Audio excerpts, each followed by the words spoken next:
Welcome back to the deep dive. Our mission here is always, pretty straightforward. We take the sources you give us, the articles, the notes, whatever it is, and we just carve out the essential insights. We want to give you that shortcut to being genuinely well-informed. And today, we have a fascinating one. The topic is huge: financial freedom. It's a phrase that's just everywhere. It really is. In books, on the news, everywhere. We received one source for this deep dive. It's titled Excerpts from Financial Freedom Defined. Okay, let's unpack this. Indeed. And when we first got this, you see a title like that, Financial Freedom Defined, and you expect something substantial. Oh, for sure. Chapters, different schools of thought, retirement planning models, that sort of thing. Exactly. Completeness. That's what the title promises. But the core material we actually got is, well, it's strikingly brief. Brief is one word for it. It centers entirely on one single fundamental inquiry, almost like an essay question. Right. So if you, the learner, are listening right now, hoping for the magic number or the 3 easy steps, we have to start with what we actually received, because the single piece of content in this text is just the question: what is the financial freedom? That's it. That's the entirety of the material for analysis. It's a vacuum. Which is a challenge for a deep dive, to say the least. It is, but it's a crucial one. We can't analyze an answer that isn't there, so instead we have to analyze the question itself. We have to use that question as our map to figure out what the answer was supposed to be. Okay, so this is a bit of a structural puzzle for us. We know you, our audience, you want knowledge and you want it, quickly and thoroughly. We can't just sit here and repeat the question for 15 minutes. No, of course not. So our job becomes, like intellectual detectives. We have to deduce the definition the author intended to write. Precisely. Don't think of it as a lack of information. Think of it as a really interesting prompt. The very act of asking, what is the financial freedom, suggests the author felt all the existing definitions were, simplistic or just wrong. Here's where it gets really interesting. What does it mean when a document titled Financial Freedom Defined only provides the question and not the definition? It means the foundation is what matters. Before you can build, you have to know what you're building. The question forces us to consider what a complete definition would even need to include. Okay, I get the philosophical angle, but hold on. If I'm the learner and I just want an actionable plan for my retirement, I might be a little skeptical right now. And you should be. I mean, people define financial freedom every day. They talk about the FIRE movement, the 4% rule. Isn't this document just overcomplicating things? That skepticism is actually the perfect place to start. The reason this question is so powerful is because it immediately forces us to distinguish between two things a complete definition must have: the objective measure and the subjective measure. Most popular definitions, they only focus on the first one, the number. So the dollar amount. Yes. But the question implies that the number all by itself is a really brittle foundation. So what you're saying is the source is telling us that a real definition, one that actually delivers freedom, not just, a pile of cash, needs a dual-track approach. That's it, precisely. Let's start with the objective measure, 'cause That's that's true. the math side of it. The part the source absolutely must have intended to define. The hard number. The hard numbers. When you ask what is the financial freedom, the definition has to give you a way to calculate the capital you need to live without a job. So what components would that include? What was the author likely planning to elaborate on? Well, the first and most critical component is the safe withdrawal rate, the SWR. Right. The SWR, that's the thing you hear about from the FIRE community, right? The Yeah. 4% rule. That's the one. The idea that if you only withdraw a small percentage of your portfolio each year, say 4%, your money should theoretically last forever, even with inflation. Any real definition has to be built on a secure SWR. But wait, the question is so broad. It doesn't say when this freedom starts or even where it's happening.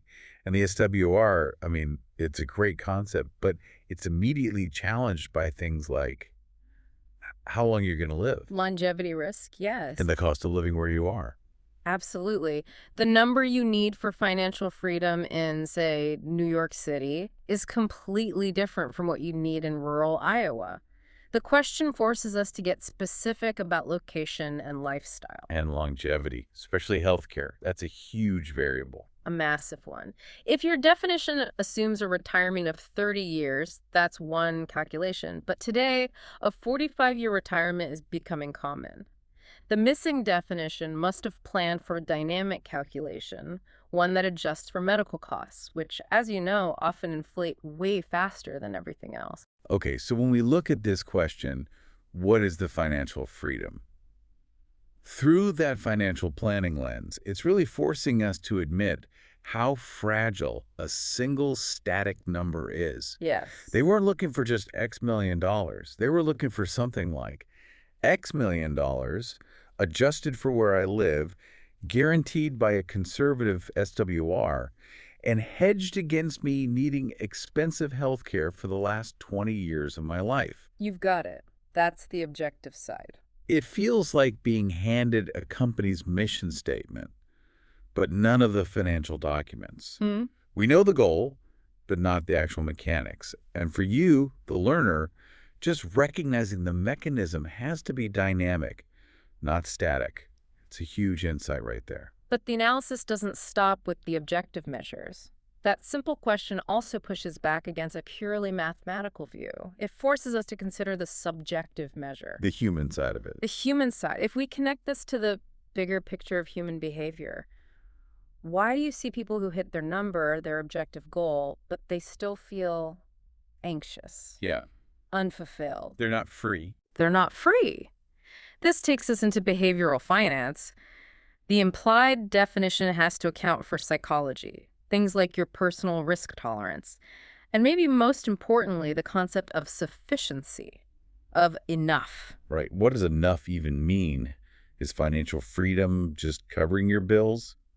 Or is it the peace of mind knowing you can handle some huge, unforeseen disaster? That's the core of it. Can you be financially secure, but still psychologically enslaved to watching the stock market every single day? We see that all the time. People who chase a number, they hit it, and then immediately they move the goalposts, Yeah. lifestyle creep or what they call the hedonic treadmill. Precisely. And the author, just by asking that question, forces you to admit that freedom is relative. For some people, freedom is just having no debt. For others, it's the ability to buy back their time, to quit a job they hate. Those are subjective goals. You require a personal audit, not a market average. A real definition, a robust one, has to be the point where the objective math, the safety buffer overlaps perfectly with that subjective psychological feeling of enough. It's a point where you can stop worrying about money. So we've basically taken a three-word question and built a two-part framework from it. We have. The cold, hard math of SWR and inflation, and then the warm, fuzzy, but totally necessary psychology of defining your enough. And for the learner listening right now, the key takeaway really is that before you can chase this goal, you have to bring those two tracks together. You have to know your math, but you also have to know yourself. And if we connect this to the bigger picture, in this world of just information overload, sometimes the most important thing is figuring out what questions haven't been answered, where the gaps are. In a world full of answers, buy this stock, use this strategy. Knowing what's missing is the real power. It is. This document, in its absence, is a powerful stop sign. It's telling us not to rush into a plan until we've filled this critical personalized gap for ourselves. So what does this all mean? It means we've successfully mapped out the architecture implied by the document, Financial Freedom Defined. We didn't get the answer, but maybe we found something more important. We isolated the foundational question, the one that any real plan has to address first. Yeah. And this leads us to a final thought. This raises an important question. Since the source gave us only the question, we have to turn the job of defining it over to you. Some homework. Some homework. We encourage you, the learner, to define your own model. not just a number. Define your objective measure, your SWR, your expense coverage, then define your subjective measure. What does enough actually feel like to you? And finally, a temporal measure. What do you need this freedom for? That's the real deep dive. We've laid out the framework the document was probably aiming for. Now you get to fill in the blanks with those principles. This was a uniquely fascinating source. We managed to turn 3 words into, well, an entire structural discussion on wealth and freedom. Join us next time, and maybe send us a few more pages of text so we can dig into some concrete answers. Until then, keep questioning the premise, especially when the promise is freedom. Subscribe to learn English.